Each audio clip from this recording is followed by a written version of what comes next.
Hello' guys welcome back to my YouTube channel.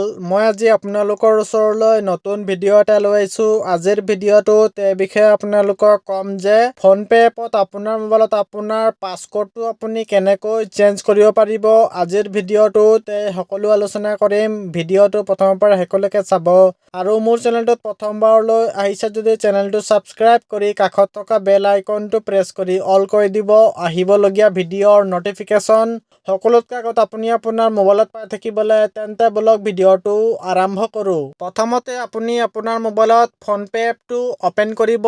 PhonePe এপটো open কৰা হোৱাৰ পাছত আপোনাৰ মোবাইলত এনেকুৱা অ'পেন হৈ যাব। আপুনি লেফ্ট ছাইডৰ ওপৰত প্ৰফাইল অপশ্যনটোত আপুনি ক্লিক কৰিব। তাৰ পাছত আপুনি অলপ তলফালে আহিব। তলফালে আহি পেলাই চাবলৈ পাই ইয়াত দিয়া আছে চিকিউৰিটি দি আছে, ইয়াত আপুনি ক্লিক কৰিব।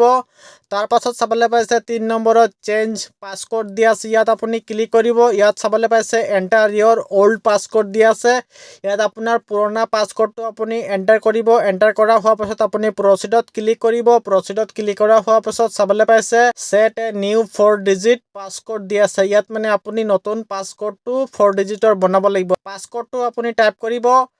পাছৱৰ্ডটো আপুনি টাইপ কৰা হোৱাৰ পাছত ইয়াত আপোনাৰ চাবলৈ পাইছে কনফাৰ্ম দিয়া আছে, আপুনি কনফাৰ্মত ক্লিক কৰিব। আকৌ আপুনি কনফাৰ্মত ক্লিক কৰিব। তাৰপাছত চাবলৈ পাইছে পাছৱৰ্ড ছাকচেছফুলি চেঞ্জ এনেকুৱা আহি গৈছে। তাৰপাছত আপুনি কণ্টিনিউ এছ আৰু আপোনাৰ নামটো আহিব, আপুনি ক্লিক কৰিব।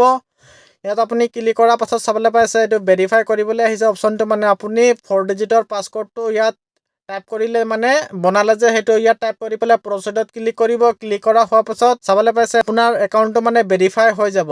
ভিডিঅ'টো ভাল লাগিলে লাইক কৰিব, শ্বেয়াৰ কৰিব আৰু ছাবস্ক্ৰাইব কৰি কাষত থকা বেল আইকনটো প্ৰেছ কৰি অল কৰি দিব। থেংকছ ফৰ ৱাচিং।